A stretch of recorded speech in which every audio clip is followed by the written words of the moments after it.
You've said that in the Marine Corps you were told to never point a rifle at anybody unless you're willing to pull the trigger.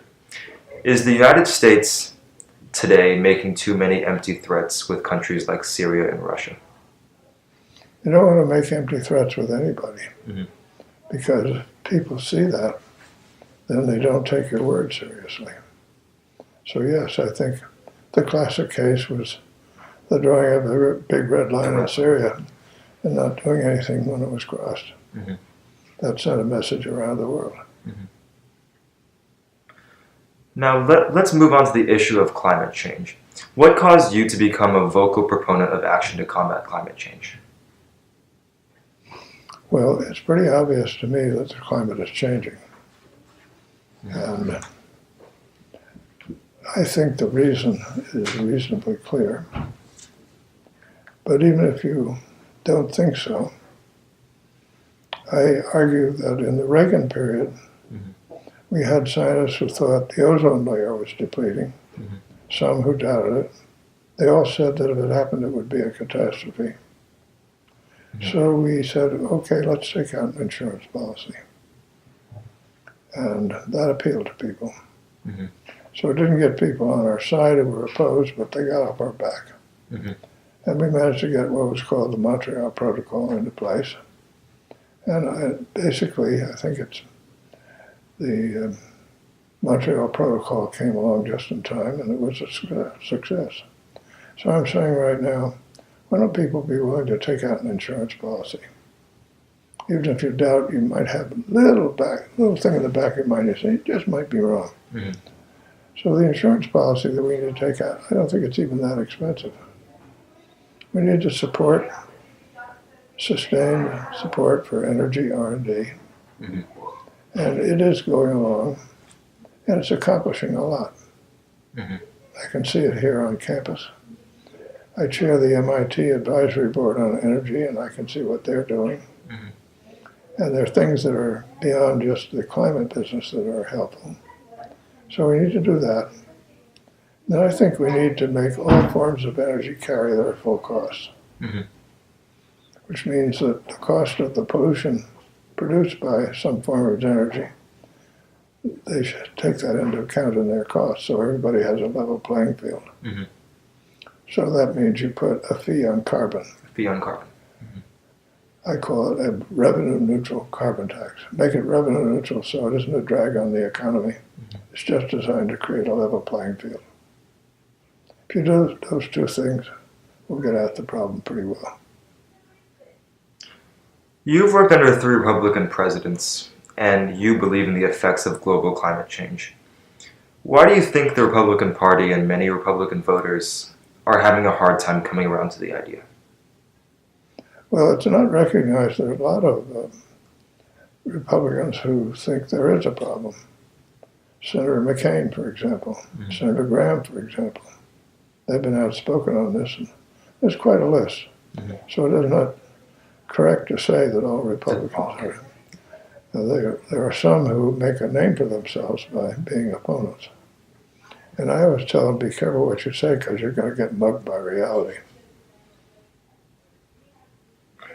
How did the oil embargo in the 70s help shape your view on clean energy? That was not about clean energy. That was about secure energy. Mm-hmm. And it was a giant event. Christmas lights were discouraged. Gas stations were closed on weekends. It had a big impact. And so, for me, secure energy is very important to have, and I learned that lesson. Secure energy. Now, I believe you bought an electric car, a Nissan Leaf, if I'm not mistaken? That's right. We have one too. How are you liking it? It's a good car. It's a good car, yeah. It has only one problem. And what's that? It has limited range. So if you try to drive it anywhere very far, you have range anxiety. Mm-hmm. So I now have a Volt. You have a Volt, okay. Which has just about the same electric range, mm-hmm. but then kicks in, if you run out of that internal combustion engine, mm-hmm. it'll go 400 miles. So there's no more range anxiety. But now GM has one that's coming out I've read called the Bolt. It's pure electric, but has about a 200-mile range. So when that comes out, I think maybe I'll go to that. Yeah. Or if Nissan will fix. I like the Leaf, but its range was about 80 miles, I think. Yeah. One of the things you learn with electric cars that's interesting is you learn how much difference it makes how you drive it, the amount of energy you use. You see people come roaring up to a stop sign and jam on the brakes and then accelerate out. That's the way to waste energy. Nuclear weapons. As you've pointed out, it's difficult to put the genie back in the bottle, especially with rogue states like Iran and North Korea looking to develop them. What would you like to tell today's students about nuclear weapons and what needs to be done? Well, people need to know that we have created something that can destroy us all. So we've got to get control, and I think in the end, eliminate them. There have been 4 conferences at head of state level, the 4th one just finished, that President Obama put together. And they're designed to get control of fissile material. That's the key. Because if you get highly enriched uranium, you can make a bomb. That's the hard part. So that's an important objective of those, and it made some headway. There's still a lot of work to do. So we were making lots of headway for a while, but now things are moving in an adverse direction, and I think it's very dangerous.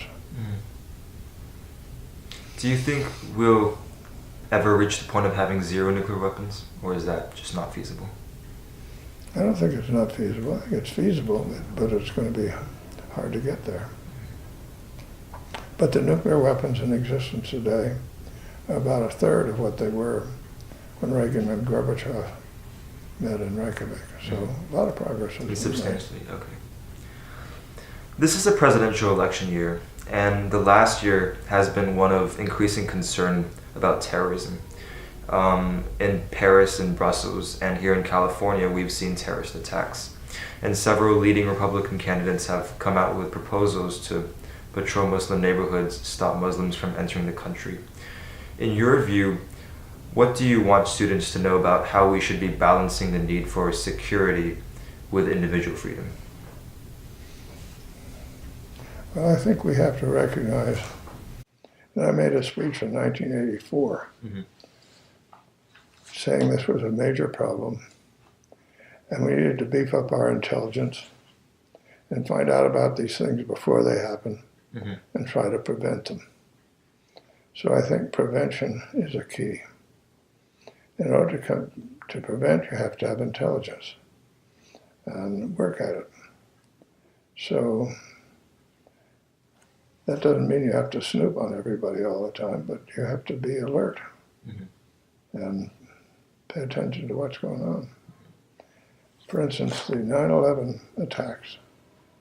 We know in retrospect that there were a lot of clues that were missed because people weren't really focusing.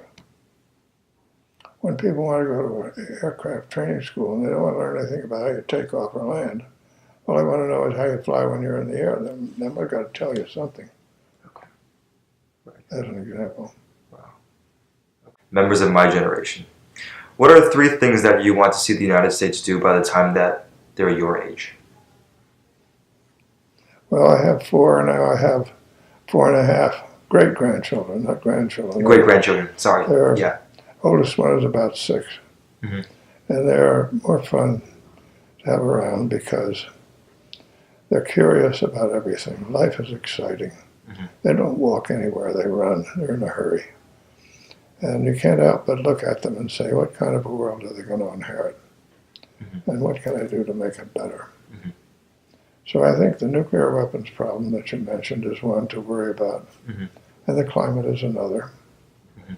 It's also true that this 3D construction, manufacturing, is going to lead to many more inexpensive, very dangerous weapons that will fall into the hands of people easily. So we're going to have to figure out how we can have a world that doesn't get fragmented And it's going to be hard. Mhm. A lot of hard work to be done. A lot of hard